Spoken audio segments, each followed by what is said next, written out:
Sir आपके पास आए उससे पहले छत्तीसगढ़ का आंकड़ा भी बता देते हैं, फिर उस पर सवाल लेंगे। जो छत्तीसगढ़ की तस्वीर क्या कहती है, आइए वो दिखाते हैं आपको। सबसे पहले छत्तीसगढ़ का वोट प्रतिशत क्या कह रहा है हमारे एग्जिट पोल के मुताबिक। छत्तीसगढ़ की कुल सीटें हैं 11 और यहाँ पर जो वोट प्रतिशत है वो अब आपके स्क्रीन पर आ चुका है। एनडीए को 58.97% वोट मिल रहे हैं, इंडिया गठबंधन को 32.36% और अन्य के खाते में 8.67% वोट। तो ये तस्वीर छत्तीसगढ़ की। लेकिन छत्तीसगढ़ की सीटों में किस तरह से ये परिवर्तित हो रहे हैं और 11 सीटें छत्तीसगढ़ की, इसमें क्या तस्वीर उभर कर सामने आ रही है। तो सीटें अब आपके सामने आने वाली हैं। तो ये देखिए, ये तस्वीर अब छत्तीसगढ़ की हम आपको दिखाने वाले हैं। यहाँ पर किस तरह की तस्वीर उभरती हुई दिखाई दे रही है। छत्तीसगढ़ की कुल 11 सीटों में से 11 की 11 एनडीए के खाते में जा रही हैं। इंडिया गठबंधन को कुछ नहीं मिल रहा है। तो ये तस्वीर छत्तीसगढ़ की। मध्य प्रदेश के बाद यहाँ पर भी एनडीए का क्लीन स्वीप। ये बड़ा इंटरेस्टिंग है। अगर छत्तीसगढ़ की बात करें तो मध्य प्रदेश और छत्तीसगढ़ दोनों एक तरीके से एनडीए के लिए क्लीन स्वीप है और ये अपने आप में कांग्रेस को सोचने वाली बात है कि आखिर क्या है, हाउस इन ऑर्डर क्यों नहीं है वहां पर। छत्तीसगढ़ में तो उतनी वीक नहीं है कांग्रेस। अगर हेमंत सर, अगर छत्तीसगढ़ की बात की जाए वहां पर तो संगठन के लिहाज से कमजोरियां नहीं है जो मध्य प्रदेश वाली दिखाई देती हैं। नहीं, छत्तीसगढ़ में की स्थिति है कि छत्तीसगढ़ गुजरात के बाद भारतीय जनता पार्टी का एक ऐसा राज्य है जो संगठन के लिहाज से मजबूत है और जो जातीय आधार है उस हिसाब से मजबूत है। पिछले विधानसभा चुनाव में छत्तीसगढ़ के आदिवासियों ने एक मुश्त बीजेपी को वोट दिया और इस वजह से आप देखिए सारे आकलन धरे रह गए थे। सब लोगों ने कहा था कि बीजेपी कांग्रेस छत्तीसगढ़ में फिर से सरकार बनाएगी, लेकिन आदिवासियों के वोट से वहाँ पर कांग्रेस सत्ता से बाहर हुई और वही आदिवासी इस बार इस आपके अनुमान में रिफ्लेक्ट कर रहे हैं। पाटिल जी इस वक्त हमारे साथ हैं कांग्रेस से। राजेश जी ने हमें अभी स्टूडियो में ज्वाइन किया है। राज्य है, शायद वो राज्य बनने के बाद पहली बार वहाँ न्याय हुआ है कि एक आदिवासी मुख्यमंत्री को बनाया गया। राजेश जी हमारे साथ हैं। राजेश जी, जो अभी तक की जो एनालिसिस है उसमें ये है, आपने अभी ज्वाइन किया है, डाउन साउथ बीजेपी को गेन्स हैं, कर्नाटक में लॉस है, दिल्ली में क्लीन स्वीप है, मध्य प्रदेश में क्लीन स्वीप है, छत्तीसगढ़ में क्लीन स्वीप है, राजस्थान में 5 सीटों का लॉस है। आपका टेक इस पर?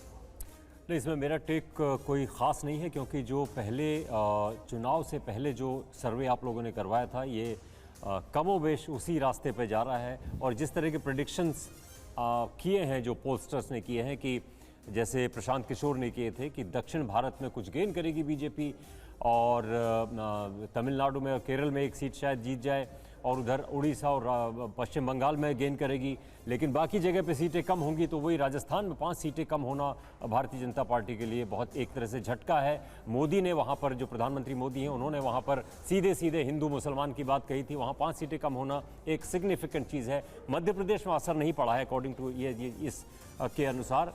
मध्य प्रदेश में जाहिर सी बात है, मध्य प्रदेश और छत्तीसगढ़ में भी जो ग्राउंड लेवल पर जो चर्चा हुई है, भारतीय जनता पार्टी के जो कार्यकर्ता ग्राउंड लेवल पर गए हैं उनका असर पड़ा है। खासतौर पर छत्तीसगढ़ में जो भारतीय जनता पार्टी के अलावा जो राष्ट्रीय स्वयंसेवक संघ के आनुषंगिक संगठन हैं, वो गांव-गांव में जो चर्चेज थी पिछले कई साल से, छोटे छोटे चर्चेज के बारे में वहाँ पर ये होता है कि यहाँ कन्वर्जन कर रहे हैं, संविधान अपना ईसाइयत बढ़ा रहे हैं, उसका असर हुआ है। आदिवासियों को गोलबंद करने में संघ के जो आनुषंगिक संगठन, उनका बहुत बड़ा हाथ था।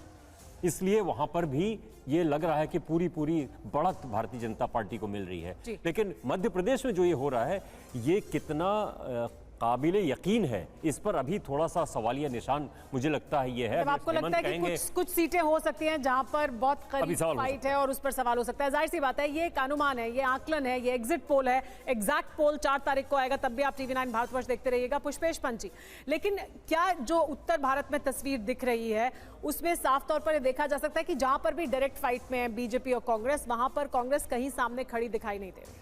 मेरे ख्याल में त्यागी जी कुछ समय पहले जो बात कह रहे थे उनसे मैं पूरी तरह सहमत हूँ। और जहाँ तक ये पूरी तस्वीर का सवाल है, मुझे लगता है अभी उत्तर प्रदेश का चर्चा आप इसमें करेंगे वो बाकी है, हरियाणा का बाकी रहता है, पंजाब का बाकी रहता है। तो मुझे लगता है कि फिल्म अभी बाकी है वाली बात भी है, मगर कहीं ना कहीं जो आदमी खुद महसूस कर रहा था उससे इस पोल में थोड़ा मतभेद होना स्वाभाविक है। जी, के शर्मा जी कुछ कहना चाहते हैं? के शर्मा जी। देखिए सुमेरा जी, जो अभी तक आपने एग्जिट पोल के जो अनुमान दिखाए हैं उससे एक बात तो स्पष्ट है कि माननीय प्रधानमंत्री नरेंद्र मोदी जी के नेतृत्व में जो है तीसरी बार सरकार बनने जा रही है, भारी बहुमत के साथ सरकार बनने जा रही है। पर जो 2024 का जो परिणाम है ये भारतीय जनता पार्टी की बड़ी उपलब्धि को दर्शाएगा। यदि मैं छोटे राज्य जहां एक सीट है, यदि ऐसे जो केंद्र शासित राज्य हैं यदि इनको छोड़ दूं, यदि बड़े राज्यों की बात करें तो ऐसा कोई राज्य नहीं होगा जहां भारतीय जनता पार्टी का कोई एक ना एक सांसद न हो।